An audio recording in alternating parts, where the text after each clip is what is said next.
Hey loves, welcome back to my channel. If you're new here, a special welcome to you. Go ahead and subscribe and click that notification button down below to make sure that you stay up to date with all of the content that I post, okay?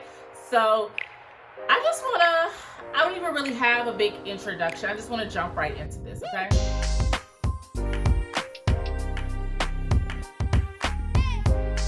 The whole point of normalizing luxury for Black women is to break down this stigma and this ideology of whenever you see a Black woman succeeding or living an abundant, extravagant, luxurious life or having that type of lifestyle, that it requires questioning. When it's normal, you're not thinking of, well, how did you get that? Or it's fake, or you don't need, or somebody gave that to you, or you had to do something that's you wouldn't be proud of, or you wouldn't want somebody to know in order to obtain those things. And all of those things very well may be true, but A, is none of your business. B, you have to break down, why do we even question seeing that? It should be normal. Me growing up around Atlanta and being in a Black Mecca, luxury for Black people is normal to me. I went to school with people wearing $200 jeans, okay, in middle school and high school. I went to $200-$300 shoes in middle school and high school. That was normal. And I wasn't in a private school or anything like that. And you're around people in and around a Black Mecca where there are a lot of middle class and upper class Black families, a lot of successful people, whether they're doctors, lawyers, engineers, a lot of entrepreneurs and business owners. So for me, it is normal to see Black people with luxurious and on luxurious vacations, not normal in my family, but it's normal for me to outwardly see those things. So I don't question it.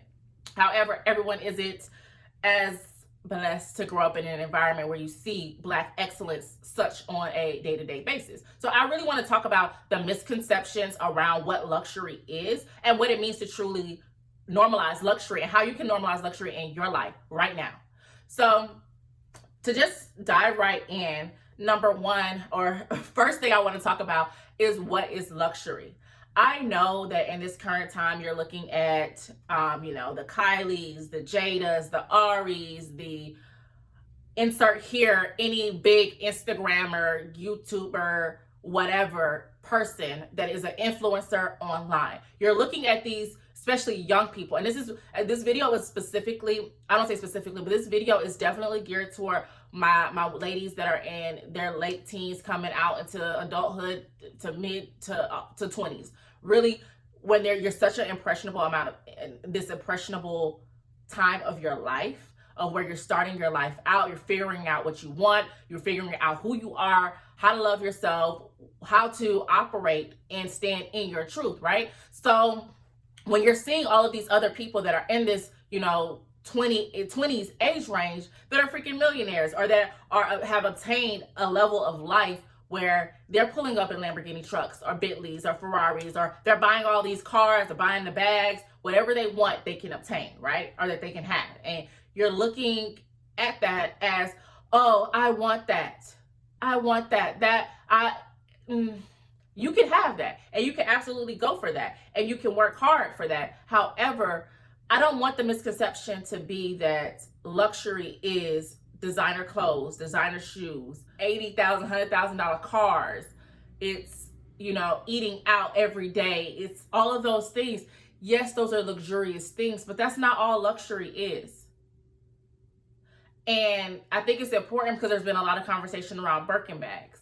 Baby, if you want a Birkin bag, you can want a Birkin bag. My issue with it all is that posts and the consensus is written in a way that if you don't want all of those things I just listed, or if you don't have all of those things I listed, then you have nothing. Then you're not living a luxurious lifestyle. Then you don't have, then you're hating on the next person, or that you're having a mediocre life, or it's not luxurious. And that's false, okay? So let's talk about the fact that luxury is completely subjective.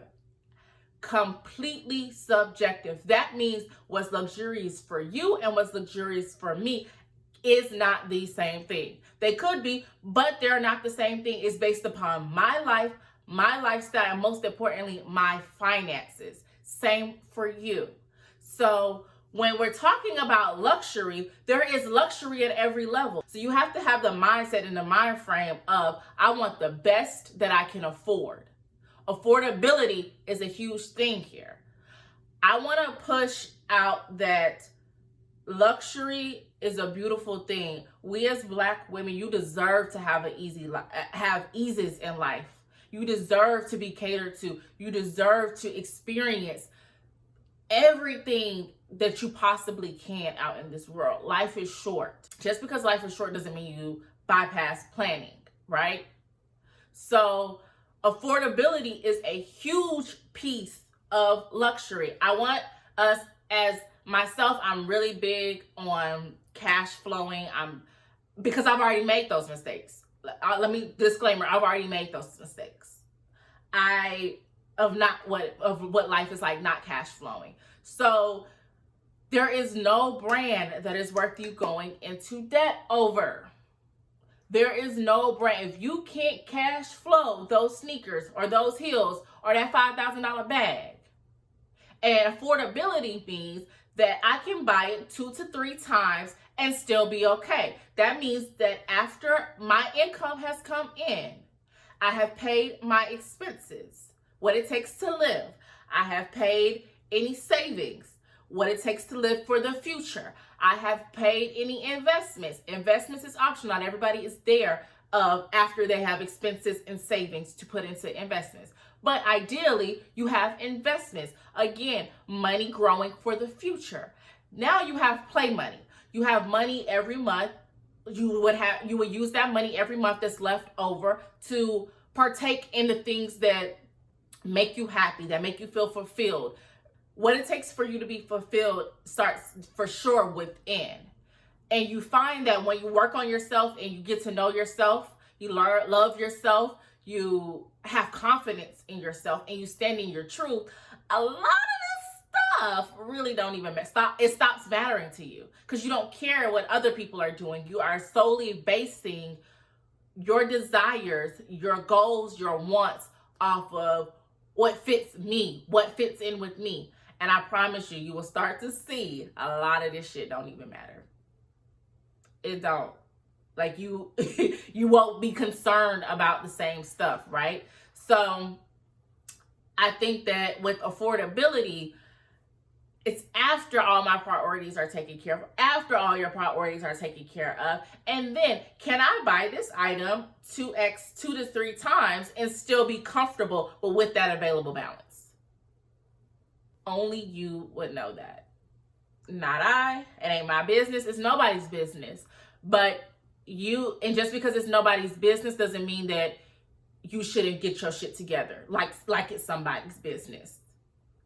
Because your 20s, this period that we have is a big factor in shaping the rest of your life. You make it to your 30s, you don't want to spend your 30s trying to correct the mistakes you made in your 20s. By all means, we're all human and we'll especially make financial mistakes. But use this time to work smarter and not work harder. Don't work against yourself to have the bags, the shoes, the belts, the cars that you can't really afford, but to feel like it put a facade up, because it's never worth it. So examples of luxury in your everyday life to make your life, things that make your life easier. For instance, I know there are a lot of people who get their nails done, right? You don't view that as a luxury, but it is. So you have to take an assessment on who I am, what my desires are, what can I afford, and what is the best that I can afford, and live within that, right? So getting your nails done is an expensive habit. I know that it's very, very, very normalized to have your nails done, but I would encourage you at the year end, I don't know if other banks do it, but you should definitely get in a habit of tracking your finances. I'll probably do a video on how to track your finances and tips and tricks on that at some point in the future. But you should definitely get in the habit of tracking your finances, especially doing year-end reviews. Bank of America, if you bank there, They put together a year-end review for you. And I mean, it is thorough. They break down every category that you spend money in, how much money you spent in that category, how much income in total you have made versus how much you have spent. Where are you in the negative? Are you really living paycheck to paycheck and not know it? Are you retaining money? You'll be able to see those breakdowns. Like I said, I bank with Bank of America, and I have for like 10 years now. So that's a cool feature that they have. Check with your bank, or you can always keep a spreadsheet on these things or manually track these expenditures. But you need to take a look at, if you ever add up how much you spend on lashes, especially if you do lash extensions, nails, regular waxes, all of that stuff, you must understand that you're in the minority. Even though it feels normalized for you, that you're in the minority of the country who can afford to do those things, if you can actually afford it and you're not stretching to do those things, right?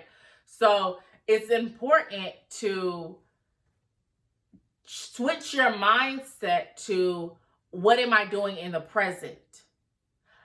And once you switch your mindset to the lifestyle that you currently live and being satisfied in the lifestyle that you currently live, that doesn't mean that you're not hustling, you're not still grinding, and you're not working to increase your income, you're not working to decrease your debt or increase your investments. That doesn't mean that you're not going after the more levels of life and luxury that those afford, right?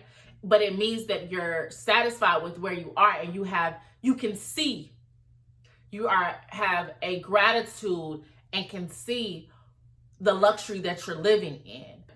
I'm all about making my life easier. How can I propel myself? How can I take stress off of my plate? If me getting massages every month takes stress off of my plate, I'm doing that. Especially when you are doing those on consistent bases. That is not a lifestyle that most can do. That is extravagance. You thinking that it's only materialistic things that's luxury is problematic, because you're probably already living a luxurious life, but you're viewing, oh, if I could just have this, or I need to be going after that. No, you can want those things. You can put it on your vision board, but let's normalize affording and taking the necessary steps to make it there. Let's normalize building these businesses. Let's normalize increasing our career. It's taking those necessary steps to afford those lives of luxury, to afford when you go on vacation, you don't have to think. You swipe that card. When you go, you can have private drivers. You can get on yachts. You can stay in a grandeur environment, an extravagant environment. But you have to get to that level. And I'm telling you, in the immediate, it will feel like it's worth going into financial predicaments or getting into debt for. It's not. Even going back to what I was talking about earlier, me growing up and going to school with people who were $200, $300 jeans and shoes, I also were friends with and went to school with people who had those same things, but go to their house and there's no food in their fridge. Or their lights cut off. Friend calling me telling their lights cut off. Or they're receiving subsidized income, housing, food stamps, all of those things. But yet they have on those $300 shoes and those $200 jeans, and they got the bags, and they have all of these different things. So this is not something that just starts in adulthood. This is a mindset that it runs rampant within our community. I absolutely believe, I want you to know that you are enough right now. You are worthy right now. What you can afford is enough right now. Work towards what you can afford in the future.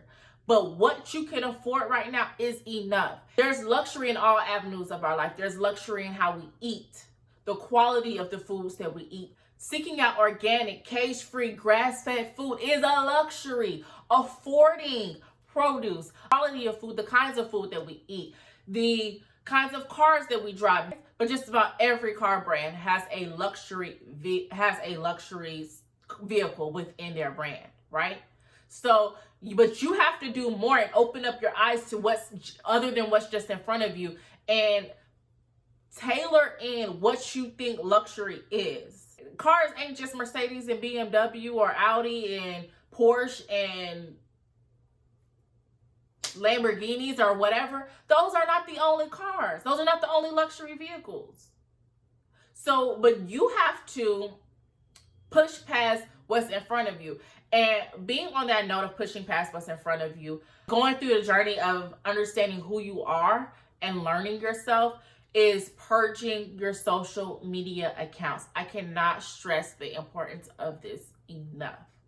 At least 2 to 3 times a year, you need to go through who you're following. If they do not currently align with your mindset and where you're trying to go, if you're trying to stay focused because you want to live a better life, enjoy a better lifestyle, you don't need to be looking at a lot of people think it's motivation, but what is not motivation.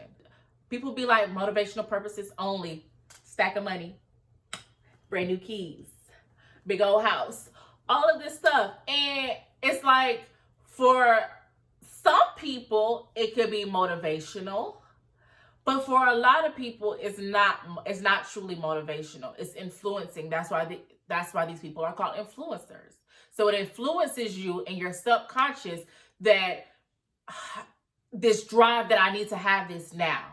So if you pay attention to how you move, you'll start figuring out, okay, well, what can I do to be able to get approved for this car? Well, can you just give me some trade lines so I can get approved to drive this car? Why do you want to drive that car? What's wrong with any other car? You find yourself in predicaments going out your way to force a lifestyle that you have not made it to yet. You must trust the process. You must dedicate yourself to the process and apply yourself to the process to achieve the results that you desire.